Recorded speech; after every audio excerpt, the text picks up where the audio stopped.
What's up, Cavs fans? Spencer German, Spencer Davies here with you, reacting to a 117-109 win for the Cavaliers over the Atlanta Hawks here on Sunday night. We're sitting down for this one. We're being casual. It's a casual Sunday. What can I say? Casual Sunday, man. You know what? There was no football down the road today, so it's time to relax. Got a win here at Rocket Arena over the Hawks. The losing streak's over, the 2-game losing streak's over, and now a couple days to breathe, man. They don't play until Wednesday again, so a little bit of time to exhale a little.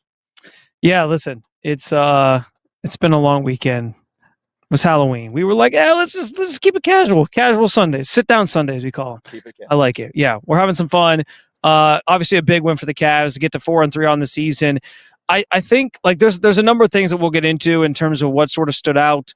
Donovan being one of the biggest things. But what I will say, I think it was an overarching feeling I got, Spence, was that, and I think Kenny Atkinson alluded to this after the game, just the fact that, and I know we've talked about this on the pod a ton, this is such a learning experience right now for this team. There's a lot of there's a lot of different lineups and things they're trying. And it's young guys getting acclimated. It's guys like Lonzo Ball sort of getting acclimated. There's just still a lot they're figuring out. And so I understand like this, 117, 109, you want to win the game. And I think Kenny, one of the things I love about Kenny, as we both do, is how candid he is. And his candidness in sort of talking about the idea that, you try some, like he talked about the start of the fourth quarter, he played a lineup that was Evan Mobley, Donovan Mitchell, and then the three young guys, Craig Porter Jr., Tyrese Proctor, and Jalen Tyson. And he kind of talked about like, I threw that out there, and I'm kind of thinking like, I wanted to take Tyrese out at one point, and he was like, and I was trying to find that balance between I want to get these guys experience, but also like we need to win this game. I want to win this game, and I thought that was just so interesting because that to me sums up how this early portion of the season has gone to this point. Like, it hasn't always been pretty. We know there's some losses in there, losses to teams that you're hoping the Cavaliers beat, obviously, later this season. But the fact that he's even coming out and saying to you, we're still figuring a lot of stuff out. I think that is kind of the theme right now that I feel sums up this first 7 games of the season, if you will. It's most definitely that. You're getting guys' feet wet. Jalen Tyson, for example, if you want to just look at him right off the bat, the last 3 games, he's looked so comfortable. And he even admitted so in his press conference. That's exactly what you're looking for from the regular season. Getting these guys acclimated, getting them ready in game situations where they have to impact winning. And that's what Craig Porter Jr.'s done this whole season. Tyrese Proctor's been up and down, but he's also getting used to an NBA schedule where you're playing 3 games in 4 nights in 3 different cities. And you have 3 or 4 games in 1 week as opposed to maybe 2 like you do in college. Tyrese Proctor plays the fourth quarter tonight. Like you said, Kenny Atkinson thinking about yanking him because he's not playing well. And then all of a sudden he gets a cutting dunk or a cutting layup and he tries to dunk on somebody that Donovan Mitchell loved, right? Yeah. So those are invaluable moments because although the regular season doesn't matter to a lot of people, it matters for them because those are legitimate moments. And they are also situations you could see yourself being put into in situations in the playoffs. Yeah. So that's big time for those 3 in particular. But man, like I mean, if you want to talk about positives right off the bat, like Jalen Tyson, I can't tell you how much he had 18, 19, and 18. Or was it 19, 18, and 18? The last 3 games, whatever it is, he's been on an absolute tear. Yes. And offensively, that was the thing we didn't know how that was going to come along. You see him impacting the game on the other end of the floor and making those hustle plays and being physical. And I think he's still learning how to play smart at times. But the offensive game is coming along for him. And for him to be on this 3-game stretch he's on is massive. Kenny said after the game that, like, if you play like this, if you're knocking down these shots and you're doing what you're doing on the other end of the floor and impacting the game in a meaningful way like this, he led the team in plus-minus tonight, by the way. Kenny said, like, that's going to earn you $20 million a year in this league, which like that was the ultimate compliment I think that you could pay a player of that age. And Jalen, I think, took to the heart as well, which is what he said after the game. You play that way, you make yourself some bank, and Jalen's like, look, it's 6-7 games of the season. I don't want to be looking that far ahead, but hearing that gives you a ton of confidence. And you can see it by the way he's playing on the offensive end right now. He is not afraid to let that go. Case in point, late in the fourth quarter, you have a swinging play over that you think Donovan Mitchell's going to take that shot because the Cavs are only up a couple possessions, momentum swinging a little bit. But man, you know what? Evan found him right in the corner, and he let it fly. As soon as he knocked that down, actually, as soon as he shot it, you saw Donovan Mitchell pumping his fist. And that right there is a telltale sign of a player growing up before your eyes. And that's good to see because it's only November. So that's a great thing. And you have a ton of promise with him on both ends of the floor, but offensively especially, he has really popped lately. Yeah, he's been awesome. Certainly the highlight of the young guys tonight, and certainly the highlight of the young guys to start this season. But that shouldn't disparage the contributions from Tyrese Proctor, like Spence alluded to. Even Craig Porter Jr. He had 7 rebounds tonight, and I think 3 of those came in the fourth quarter, which were massive. Offensive boards, man. I'm like, not to interrupt you here, but I'm just saying I don't think he's like a second thought tonight. I think he's another game changer. I think he has been a game changer this entire year, the way that he has just gotten extra possessions for them. And it's like Kenny said, his athleticism sneaks up on you if you're the other team and you're not paying attention to the scouting report. He can really get up off of his feet quick. He did it with the chase down block the other night against Toronto. Tonight, you see him fighting for boards against Kristaps Porzingis, and he's, back tapping and doing all these other things, using him in the half roll as a screener. And this is a guy who's not all that tall. He definitely plays bigger than his size, but it's just like he is playing with this insane amount of confidence right now. And it's all got to do with the conditioning and the work that he put in this summer at making sure he got into shape. Remember the answer that he gave us the first time we talked to him. The best players play well when they're tired. And I think he took that to heart, and he's changed the games. He really has. And he's been playing, anywhere from 15 to 20 minutes a night. That's what you got to give. But Kenny is taking notice, and the players are taking notice. Lonzo, he said something out of his way in post-game interviews, which you can see on Cavs Roundtable, by the way, that just got up. But Craig's really sticking out with me. Craig and Jalen in particular, and that's been the story of the first couple of weeks of the season. It hasn't been the prettiest all the time. Guys are mistiming cuts. Evan and Lonzo are both, finding guys who are trying to cut, and if they're not trying to cut, they're passing to them and it's going out of bounds. Like, it's not pretty on the offensive end right now. And that is a little disconcerting with the amount of threes that they've put up, and we'll get up to that next. But this is what it's about. Craig, it's about Jalen, because they are going to be counted on in the postseason. Yeah, listen. Those rebounds were massive. The Cavs lost the rebounding battle again tonight, but it was only by 2. And what stood out to me was in the second half, they out rebounded them 25-16. So there was a huge swing, and Craig was part of that. There were some other guys that obviously stood out in the second half as well on the rebounding side of things on the glass. Evan, I think, at 4. Lonzo at 5, I think, in the second half. So, those guys are coming up big with some massive, massive plays. And a night, by the way, where Lonzo didn't play all that well from a shooting standpoint, and even had some uncharacteristic turnovers, but he made his impact felt other ways, which I think was huge. We've gone now 9 minutes without mentioning really Donovan Mitchell, and he was the guy that stole the show tonight. As much as we highlighted the young guys and the contributions they made, I think that's important on a night like this where you're missing Jared Allen and Sam Merrill, and obviously the 2 other guys who've been out since the start of the season, and Max Strus and Darius Garland. I think it's important that we get to Donovan, though, because there's a lot of meat on that bone in terms of what we sort of see big picture with him. And I'll start by saying, I think it's pretty obvious at this point, Spence, that the hamstring injury is a hindrance to him at least a little bit right now, because he is not playing the style of game that we're used to seeing from Donovan. He took 21 shots tonight. 5 of them were 3-point shots. The other 6 came inside the arc. Only 5 shots in the paint in general tonight. That is not characteristic of Donovan Mitchell. Donovan's at his best where he can mix and match that stuff, where he can pop out, knock down some threes, either off dribble or just pulling up on his own and transition or whatever, or when he's able to get downhill and get to the basket and attack. And he looked a lot like the guy we saw in the playoffs last year that just at times something was off about, it was the opposite, I guess, in the playoffs. He wasn't hitting the threes, so he kind of only could attack because something was wrong with his hamstring. But he does not look quite like himself right now.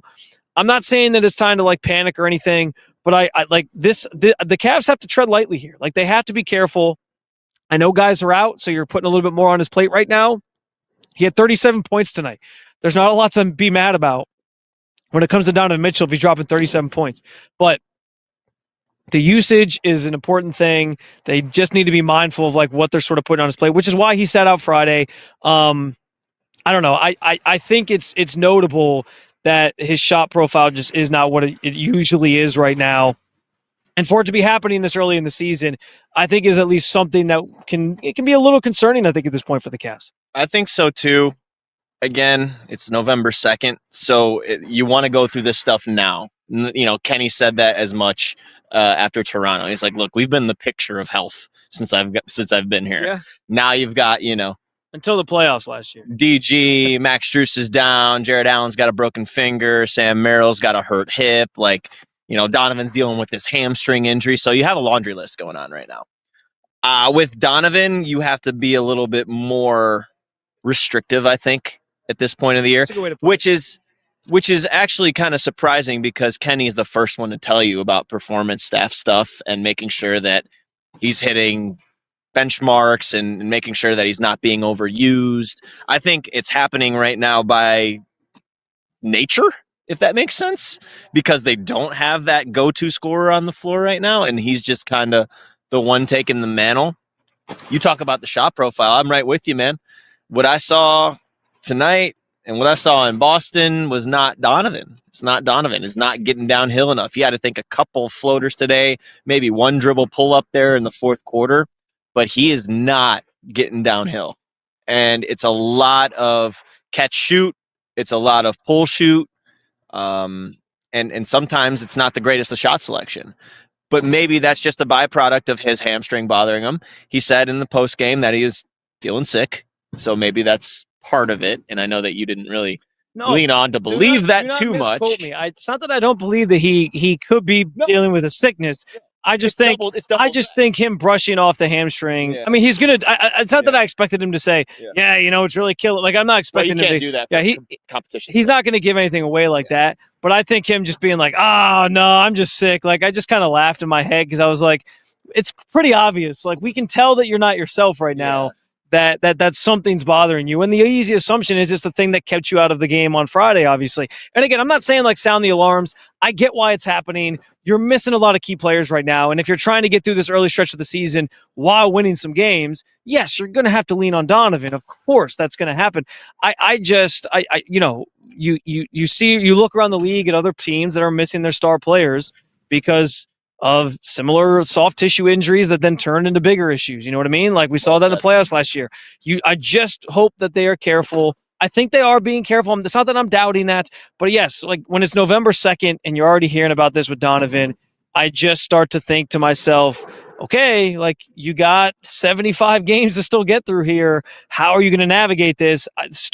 Getting guys back would be the first step towards that, right? Like if Darius, who, by the way, we saw him go through another pretty thorough warm-up before the game, like he'd be preparing for a game. He seems like he's really close. Once Darius is back, that probably opens the door for Donovan to take a step back a little bit, maybe miss a couple of games here or there if he needs to just kind of nurse the injury, and that's going to be all fine.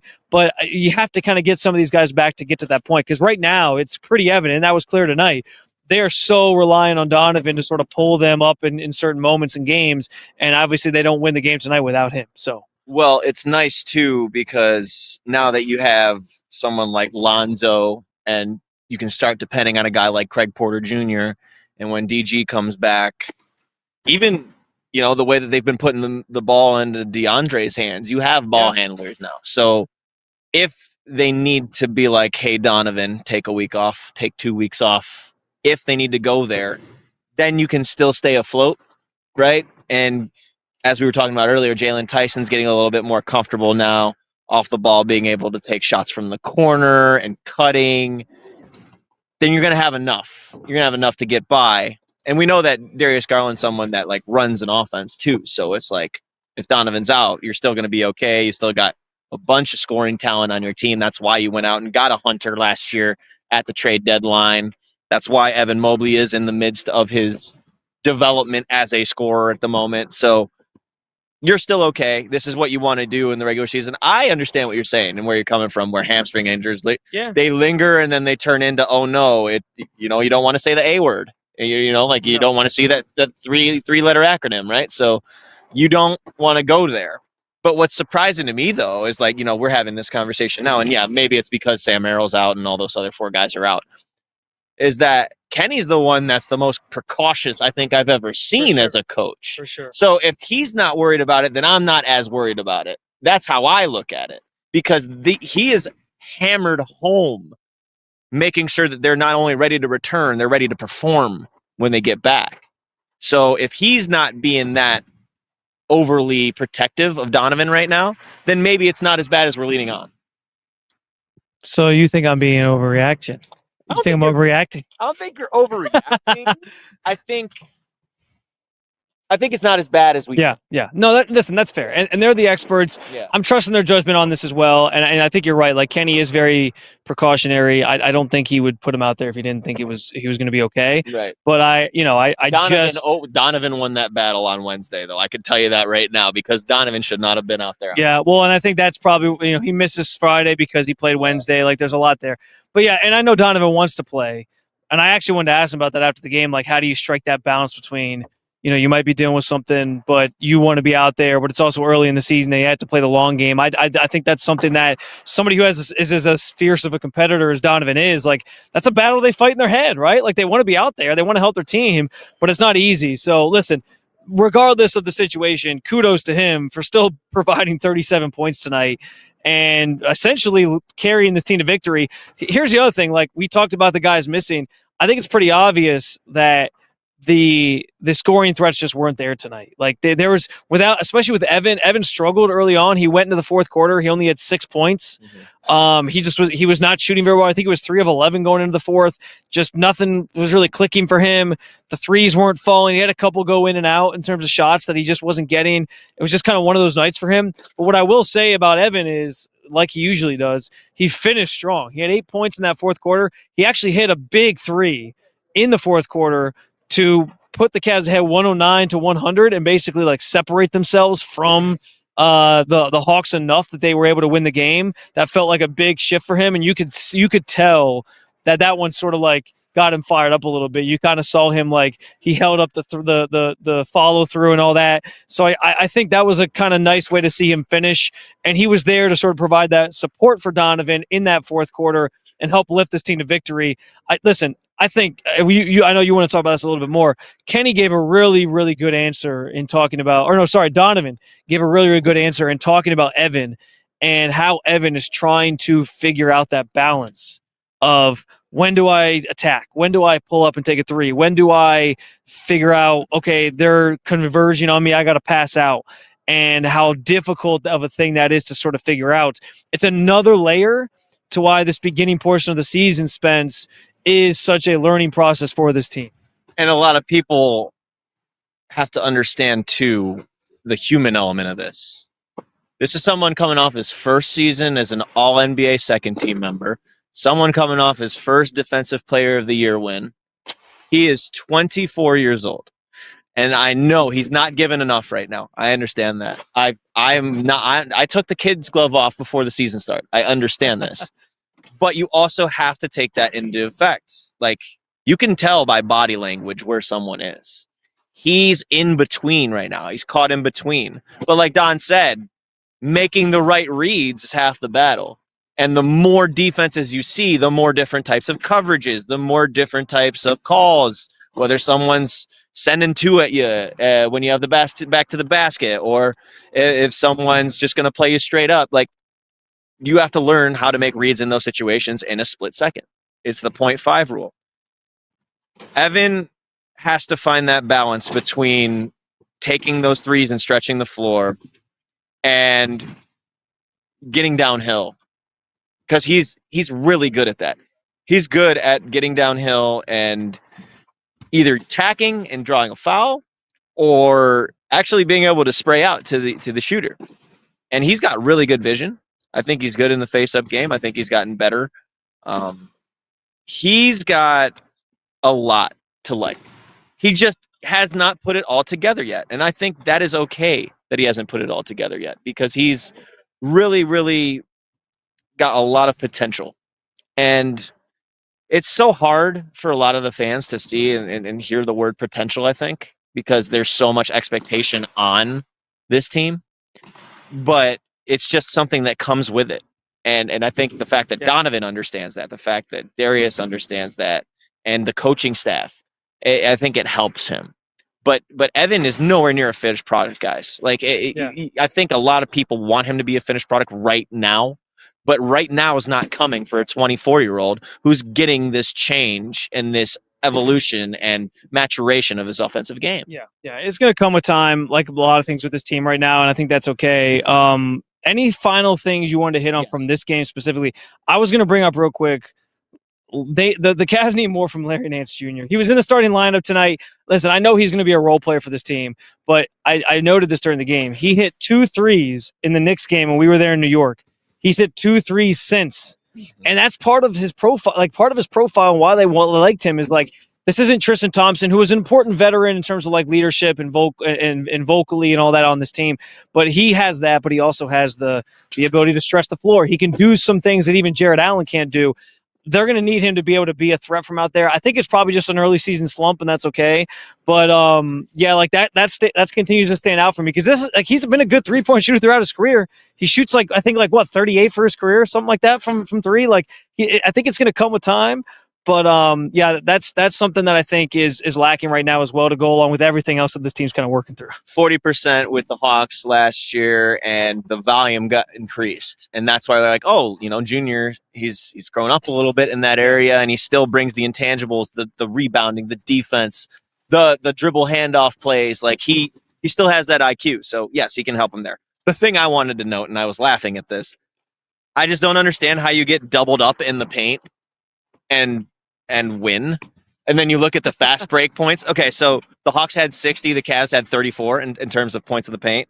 Fast break points, the Cavs won 27-14. They turned over the Hawks 23 times, and they scored 33 points, right, off of those. So there's your big part of the game for that. I think that was really the kicker. But yeah, the rebounding, I think the offensive boards in the fourth quarter were the big, and that was coming from Craig Porter Jr. and that was coming from Lonzo. Lonzo was big time on the glass. No, he was. Obviously the 76ers coming in here on Wednesday, that the Cavs have a couple of days off here to kind of get off their feet, which is good for Donovan. Obviously, anything you're expecting from that matchup, a 76ers team, by the way, that has gotten off to a very, very hot start, and they suddenly look like they might be a threat in this Eastern Conference, obviously. You better be guarding that 3-point line with Quentin Grimes around. That guy can light it up. VJ Edgecombe, a lot of confidence playing right now from the rookie. I cannot wait to watch him. Joel Embiid's not even being the star right now, so it's been kind of cool. It's just it's a lot of young talent for them coming through. Kelly Oubre will always mix it up. He usually has good games against the Cavs, even though he's the streakiest shooter ever. So we'll see what happens with that. But I'm looking forward to it. I always like when Philly comes into town. Yeah, should be a good one. We'll be here to cover it for you.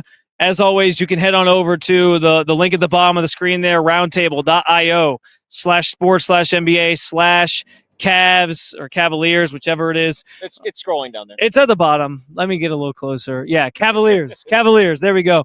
Read our written content. I got some thoughts from the game up there. Spence has the game thread if you want to kind of go back and see everything that kind of played out throughout the game. Obviously, you can all of the games, guys. Like, so if you ever want any of my thoughts on what's going on, like, it's going to be like, at the end of the year, that's going to be like 20,000 words. It might even be 50,000 words. Who knows? This guy's a master of the game thread, so make sure you check those out. Obviously, read our written content, and if you haven't already, subscribe to this channel, Cavaliers or Cavs Roundtable, where you can get the post-game press conferences. Kenny Atkinson, Donovan Mitchell, Jalen Tyson is coming, and I know Lonzo Ball's up there as well. And obviously more content like this, our post-game conversations, our podcast throughout the week. We'll have you covered with a lot more this week. We'll have the pod this week. We'll have more post-games from that 76ers game. A lot of good stuff over there. It's a growing channel, and we appreciate your support as always. But in the meantime, guys, have a great rest of your night. The weekend is over. We can turn the book on, close the book on Halloween. Halloween's done. It's on to other things. Apparently Christmas comes before Thanksgiving. Look at that. We got pumpkin graphics now. I mean, StreamYard just goes above and beyond. It's incredible. It's an incredible experience. So, guys, thank you so much. We will talk to you later this week. In the meantime, though, make sure you keep on following along with all things Cleveland Cavaliers with Cleveland Cavaliers Roundtable.